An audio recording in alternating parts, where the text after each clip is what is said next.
এখন হালকা পাতলা ন্যায় বিচার পাওয়া যাচ্ছে, তার প্রমাণ এই যে হাইকোর্ট থেকে সুপ্রিম কোর্ট থেকেও ওসি প্রদীপের ফাঁসি অলরেডি কার্যকর হয়ে গেছে, 7 দিন সময় দিয়েছে।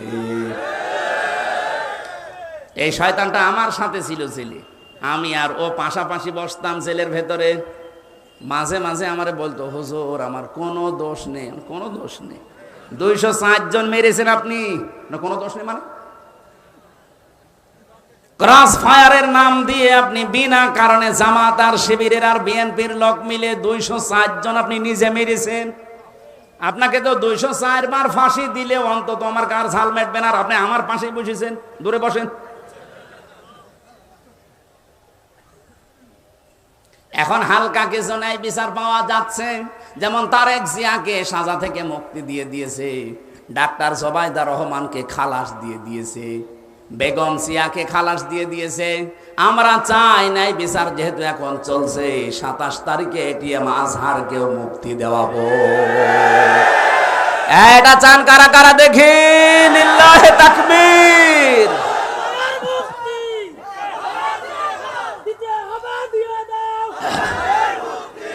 একটা মাজলুম মানুষ, আমি নিজে যাই কয়েকদিন মিশতে পেরেছি তার সাথে, তার যে ইমান এখনো শক্ত। ভাই বহু আলেমকে আমি ভেতরে দেখেছি ঠিক থাকতে পারে না, মানে শয়তান তো আর বসে নেই, ওর ভেতরে যেও ধোকা দেয়, তো তাদেরকে দেয়নি, তাদেরকেও দিয়েছে। কিন্তু মানুষটা এত শক্তি, চলতে পারে না, একা একা চলতেও পারে না, কেঁপে কেঁপে বেড়ায়, কিন্তু ইমানটা একেবারে পাহাড়ের মতো শক্ত। আমি যেই কয়বার দেখা করতে পেরেছিলাম, আমারে বলছে, হামজা জীবনে কোনো দিন যেন মাথা নত না করি, এই দোয়াটুকু করবা, আর আল্লাহ যেন আমাকে শাহাদতের মরণ দেয়। কোরআনের পাখি সারাটা জীবন দোয়া করেছিল, আল্লাহুম্মা ইন্নী আসআলুকা শাহাদাতান ফি সাবিলিক, হে আল্লাহ মরণ যদি দাও সাধারণ ভাবে দিও না, শাহাদতের মৃত্যু দিও। আল্লাহ কবুল করেছেন না করেন নাই? ওরা বলে উনি মরে গেছে। কে বলেছে মরে গেছে? আপনারা মেরে ফেলেছেন। কিচ্ছু করা লাগবে না, শুধু ডাক্তার মোস্তফা জামানকে ধরে 2টা ডিম দেন, ওই একবারে সব বলে ফেলবে।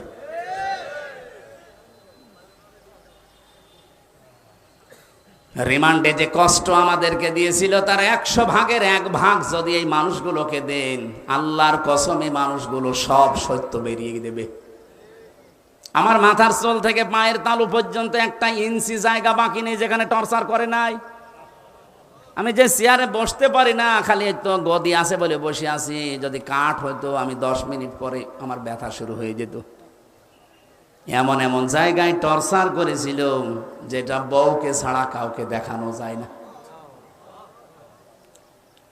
মেশিন নিয়ে এসেছিল একদিন, বলছে যে এটা দিয়ে আমরা নখ তুলি। এমন সিস্টেমের মেশিন বানানো ওদের, পুলিশকে যদি দায়িত্বে থেকে থাকে জিজ্ঞাসা করেন, এই চেয়ারে বসিয়ে দেয় এভাবে। আমার আগে একজন বিএনপির ছাত্র দলের এক ভাইকে নিয়ে গেল চট্টগ্রামে বাড়ি। যাওয়ার সময় ভালো মানুষ গেল, আসার সময় দেখি বাবা মা বলে চিৎকার করছে। হাতের দিকে তাকিয়ে দেখি 1টা নখও নেই। এরকম একটা চেয়ারে একটা মানুষকে বসিয়ে দেয়। আমি একটা কথা হাফ ও মিথ্যা বলছি না, সব নিজে দেখেছি। রিমান্ডে চেয়ারের সাথে আটকে যদি বসিয়ে রাখে, তাও তো হয় ক্লিপ দিয়ে আটকিয়ে দেয় হাত আর এই গলা আর পা, আপনি নড়তেও পারবেন না। একটা মেশিন নিয়ে আসার পরে মেশিন একটা একটা করে তোলে না, একটা লাগিয়ে দেয় শুধু হাতের সাথে আর পায়ের সাথে, একটা করে টিপ দিলে আস্তে করে সব নখ উঠে চলে আসে। শুধু নখ উঠে আসলেও তো বাঁচা যায়, ওর উপর আবার মোল্লা সল্ট, ওই যে মিহি লবণ আছে পাতলা, ওইটা ছিটিয়ে দেয়। আমার যে অফিসার ছিল সঞ্জয় দত্ত, নিজে আমারে বলছিল, হুজুর দেলাওয়ারের নাম শুনেছেন না, ওই যে শিবিরের, ওরে আমরা লাথি দিয়েছি, বলের মতো পিটিয়েছি।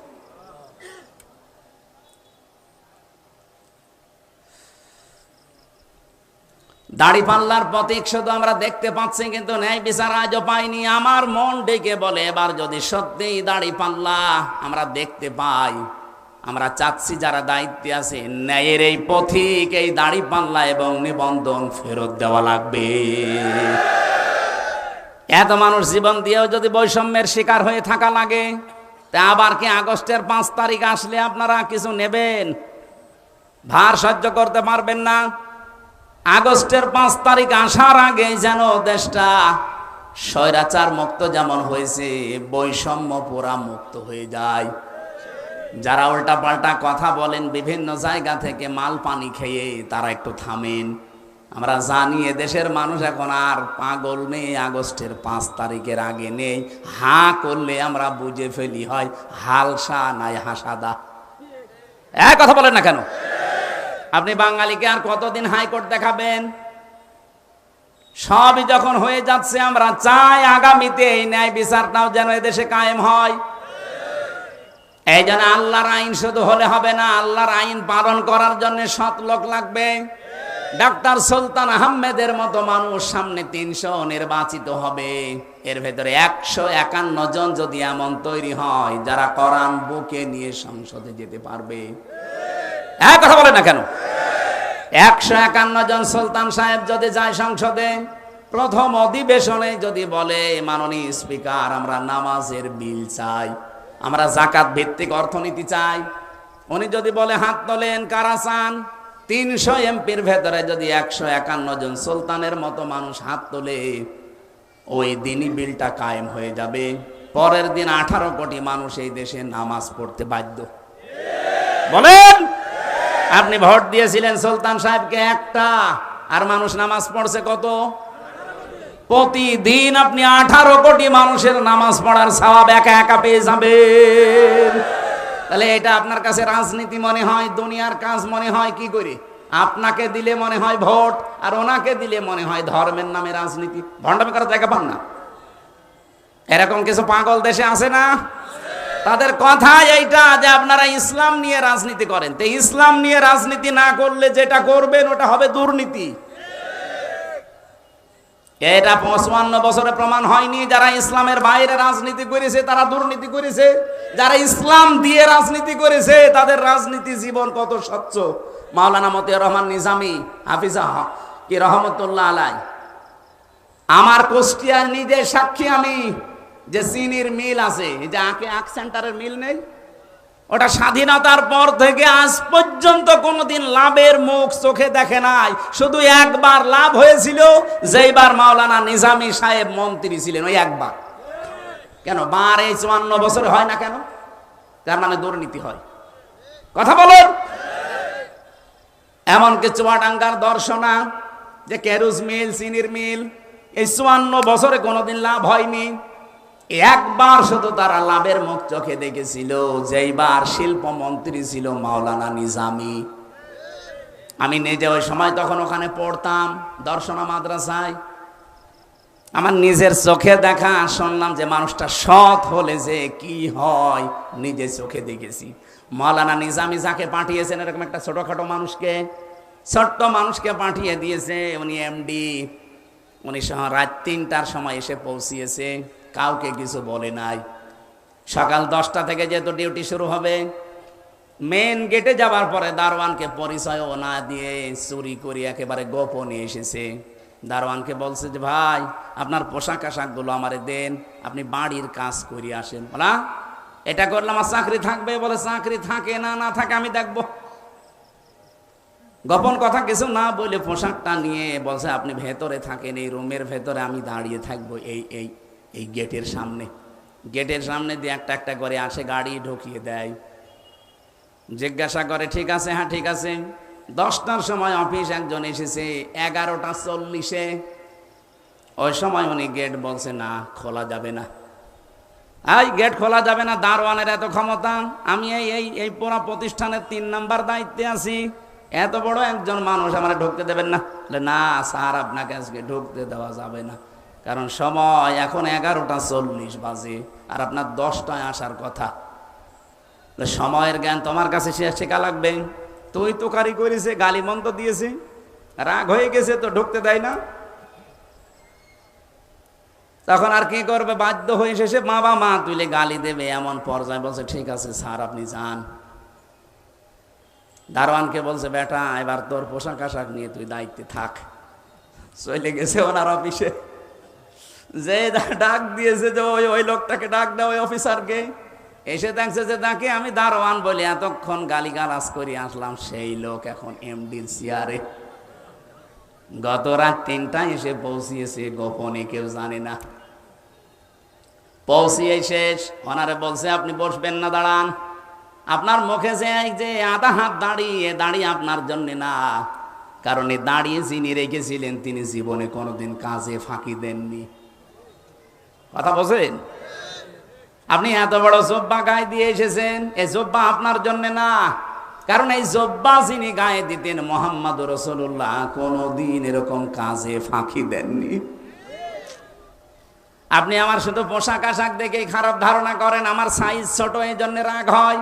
আরে ভাই, তাকওয়া তো শুধু পোশাকের ভেতরে না, দাড়ির ভেতরে না, টুপির ভেতরে না, তাকওয়া হচ্ছে অন্তরে। আজকে যদি এইটা আমরা ঠিক করতে পারতাম, এরকম সৎ মানুষ বাংলাদেশে খুব বেশি না, মাত্র 1628 জন তৈরি হয়ে যায়, এই দেশটা আল্লাহর কসম মালয়েশিয়ার মতো দাঁড়িয়ে যাবে। আমার কুষ্টিয়া বিশ্ববিদ্যালয়ের বড় ভাই ম্যাজিস্ট্রেট আব্দুল জব্বার মন্ডল, রাজশাহী বাড়ি, বাগমারা থানায়, দেখেছেন না, চমক দেখিয়ে দিয়েছে। তারপরও তার পেছনে সেরকম ব্যাকআপ নেই। যদি ব্যাকআপ থাকতো, আর এই মানুষগুলো যা করতে আরম্ভ করেছে, এই সৎ মানুষ যারে বলে, আল্লাহর আইনগুলো দিয়ে যদি সততার সাথে চালাতে পারতো, মাওলানা নিজামী মন্ত্রী হওয়ার পরে যেমন 36 টাকা ফেরত দিয়েছে, বাংলাদেশেও বাজেট শেষ করে টাকা ফেরত দিত। এমনি আল্লাহর আইন চাই, সৎ লোকের শাসন চাই, বলি নাই, বলেছি এই কারণে আমরা চাই আগামী বছরে, আগামী নির্বাচনে সুলতান আহমেদের মতো মানুষ যেন 300-র ভেতরে 151 জন কোরআন বুকে নিয়ে যেতে পারে। এটা যদি কারো কাছে রাজনীতি মনে হয়, হ্যাঁ এটা আমার রাজনীতি, আপনার যা ভালো লাগে করেন। যদি মনে হয় এটা দুনিয়ার কাজ, হ্যাঁ এটাই দুনিয়ার কাজ। এটা যদি ধর্ম ব্যবসা মনে হয়, এইটাই আমার ধর্ম ব্যবসা। আমি চাই এ কোরআনকে ইনার মতো মানুষ বুকে নিয়ে যাবে সংসদে। এক কথা বলেন না কেন? এতদিন যেতে পারেনি, এই কারণে আমরা এততে পিছিয়ে আছি। আপনি যেতে দেন, 54 বছর তো দেখলেন, যা তা একবার দেখা যায় না একটু? এবার আমরা দেখতে চাই কিনা বলেন তো? আন্দাজে হাত তুলবেন না। দেখতে চান যারা, তারা হাত তোলেন। লিল্লাহে তাকবীর। দেখেন তো হাত তোলেনি কে?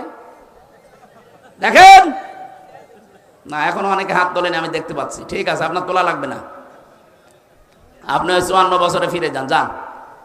কিন্তু এবার বাংলাদেশে আমরা যা দেখলাম, জরিপ, আন্তর্জাতিক জরিপগুলো দেখেন।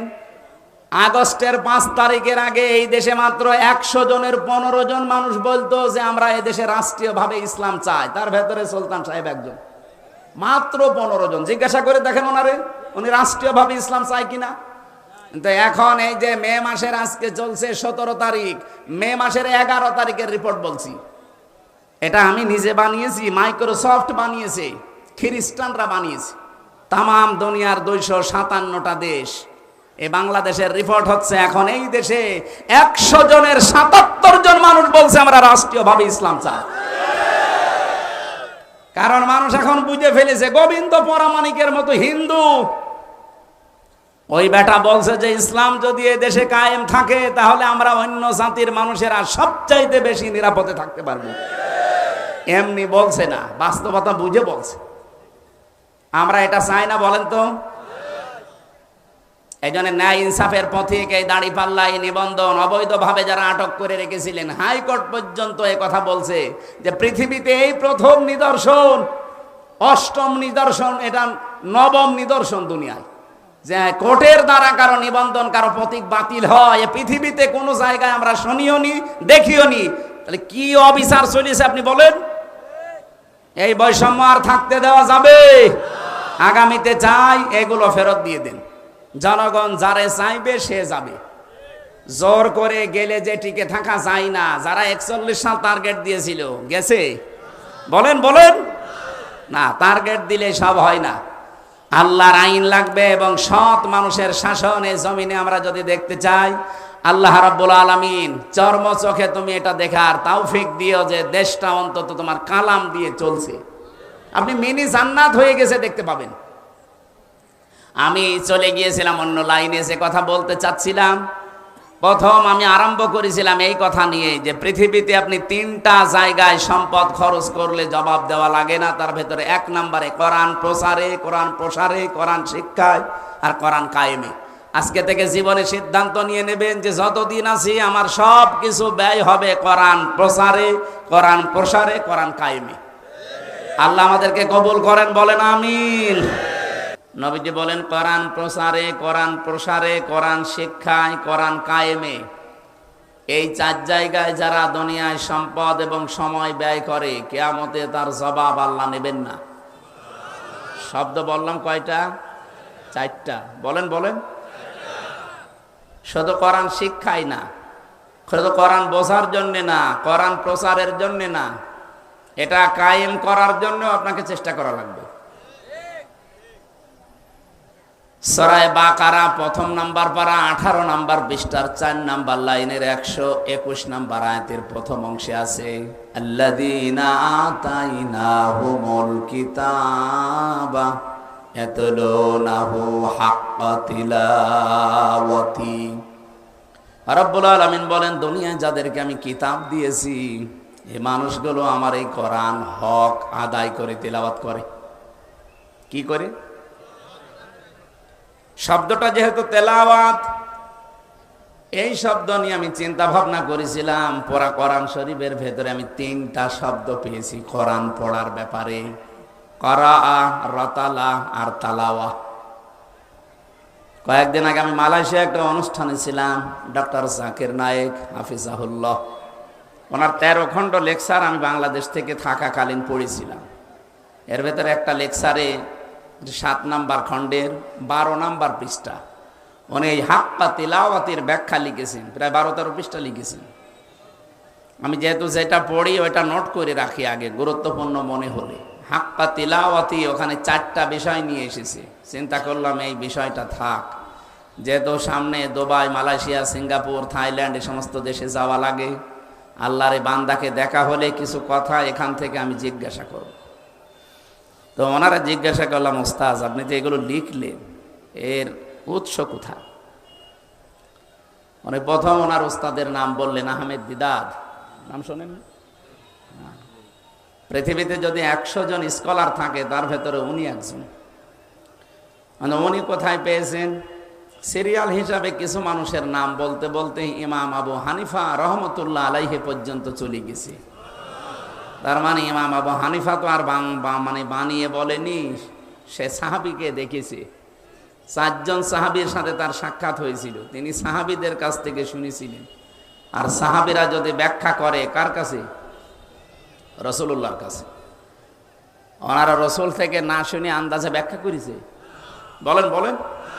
আর আল্লাহর রাসূল যদি কোনো বিষয়ের ব্যাখ্যা দেয় অবশ্যই সেটা আল্লাহ তাকে জানিয়েছে, তারপরে ব্যাখ্যা দিয়েছে। আল্লাহ রাব্বুল আলামিন কোরআনে কারিমে সূরা নজমের ভেতরেও গ্যারান্টি দিয়েছেন, আমার নবী যদি নিজের মন মতো কোনো ব্যাখ্যা আপনাদেরকে শুনিয়ে দিত, আমি বিশ্ব নবী মুহাম্মদুর রাসূলুল্লাহকে জানিয়েছি। এটা সূরা হাক্কাতের ভেতরেও আছে, ওয়ালাউ তাকাব্বালা আলাইনা বা'দাল আকাওয়িল লা আখাযনা মিনহু বিল ইয়ামিন সুম্মা লাকাতা'না মিনহুল ওয়াতিন। আমার নবী যদি আমার কোরআনের ভেতরে কোনো কথা নিজের মন মতো চালিয়ে দিত যে এইটা আল্লাহ জানিয়েছে, অথচ আমি ওই রকম ব্যাখ্যা নবীকে জানাইনি, যদি মন গড়া কোনো কথা বলে চালিয়ে দিত আমার নামে, এত আদরের নবীকে কি করতাম জানো? ডান হাত চেপে ধরতাম, কণ্ঠ নালী কেটে ফেলে দিতাম। ঠিক আছে না? ঠিক নেই। সাধারণ মানুষ নাই হ্যাঁ ঠিক সুবহানাল্লাহ আলহামদুলিল্লাহ বলতে পারে, আলেমরা তো এটা ঠিক বলা ঠিক হয়।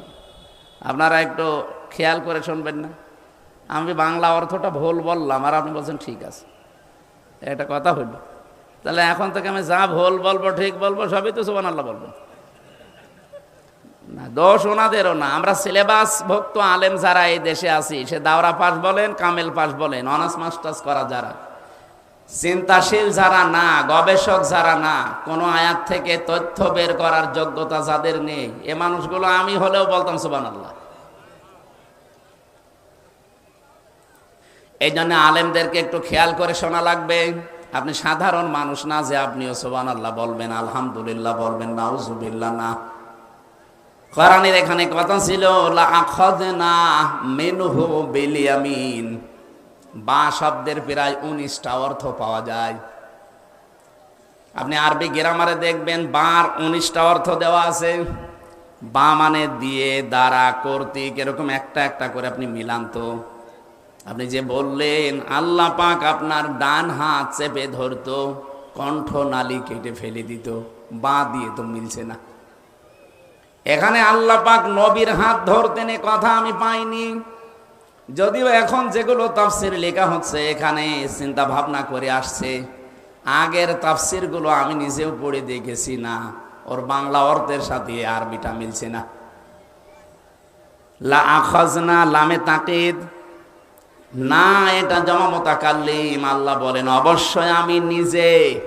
কে বলেন? বলেন। এখানে কর্তা যিনি, ফাইল বলা হয়, যিনি কাজ করবেন, তিনি দুনিয়ার অন্য কেউ না, আল্লাহ নিজে। লা আখাযনা, আখাযনা বললেও তো হয়ে যেত, লামে তাকিদ দিলেন কেন? এটার মানে এর মধ্যে গ্যারান্টি আছে কিছু। এত বড় কঠিন কথা আল্লাহ নবীকে বলতে পারেন। তাফসিরে ফি জিলালিল কোরআন সাইয়্যিদ কুতুব লিখেছেন, তিনি আশ্চর্যবোধক চিহ্ন দেখবেন দিয়েছেন। কোনো কথা বলতে গেলে শেষে এসে এরকম জোর করে টান দিয়ে, লম্বা করে দিয়ে নিচে একটা ফোঁটা দেওয়া হয়। এটার নাম কি? পড়বেন, একটু বুঝে শুনে পড়া লাগবে না আপনাদের। আপনি কই সলিমদ্দি কলিমদ্দির মতো পড়লে হবে? লা আখাযনা, অবশ্যই আমি নিজে ধরতাম, মিনহু, মিন মানে হতে। এই যে হুর মারজা কোন দিকে, কোন দিকে ইঙ্গিত দিচ্ছে। আবার এর পরের শব্দটা দেখেন, মিনহু বিল ইয়ামিন। আল্লাহ মিনহু বিশিমাল দেননি। আল্লাহ বলেন আমি ধরতাম, আমি আমার নিজের ডান হাত দিয়ে, বাম হাত দিয়ে না। আল্লাহ নিজে যেহেতু এখানে ধরার ফাইল তিনি, কর্তা তিনি, তিনি কি ধরতেন বাম হাত দিয়ে না ডান হাত? হ্যাঁ, এবার আমার প্রশ্ন আপনার কাছে, আল্লাহ বাম হাতের কথা না বলে ডান হাতের কথা বললেন, ওনার কি বাম হাতে শক্তি নেই?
জীবনের সাথে সময়ের সম্পর্ক, এই জন্য জীবন সম্পর্কে সচেতন করার জন্য আল্লাহ সময়ের কসম দিয়েছেন।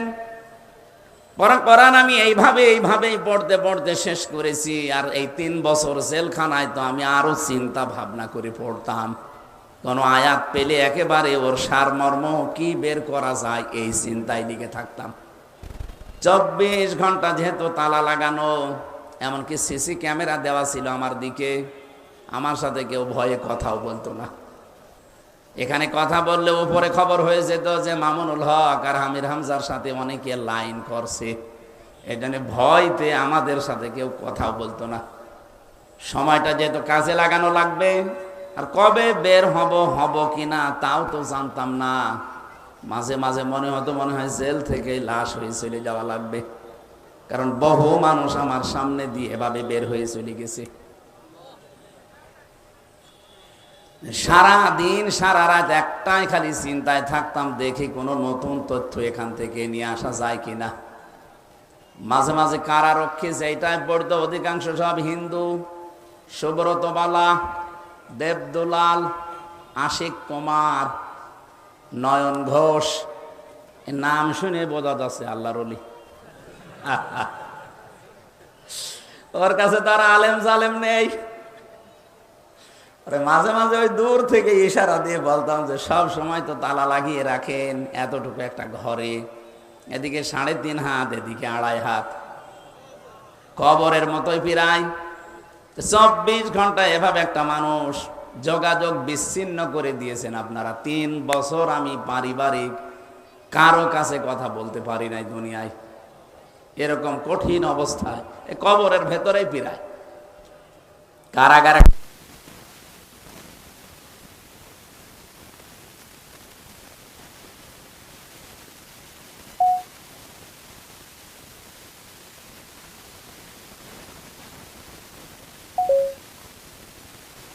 ধরে ফেলবে।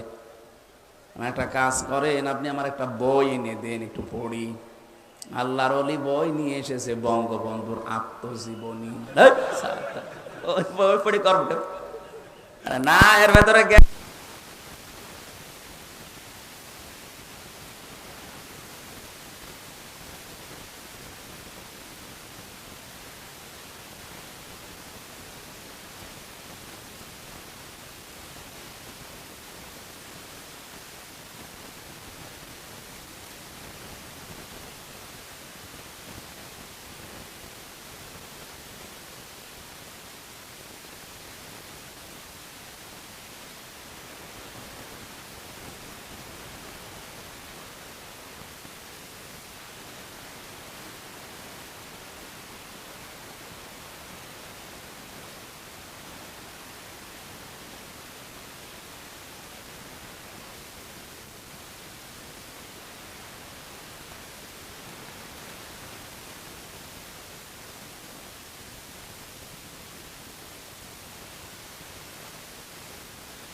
একটা একটা করে যতগুলো বই ওনার কাছ থেকে পেয়েছিলাম নিয়ে এসে মিলাতাম, দেখি কিছু এখান থেকে বের করতে পারি কিনা। আর পাশে তো একজন সাহায্যকারী আমি পেয়েছিলাম, আল্লামা মামুনুল হক হাফিজাহুল্লাহ।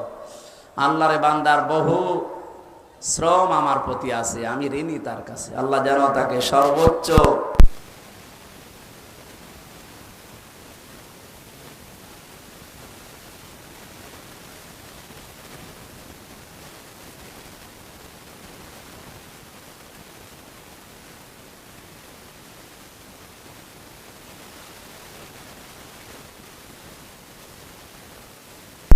কারণ ভেতরে তো কেউ কারো না, প্রত্যেকেই কবরের মতো মনে হয় কবরে আছে। ওখান থেকে শব্দগুলো মিলিয়ে যেটা আমি নিজে পড়ে পেয়েছি সেইটাই শোনাচ্ছি। আল্লাহ নিজে ডান হাতের নাম দিয়েছেন, বাম হাতের নাম দেননি এই কারণে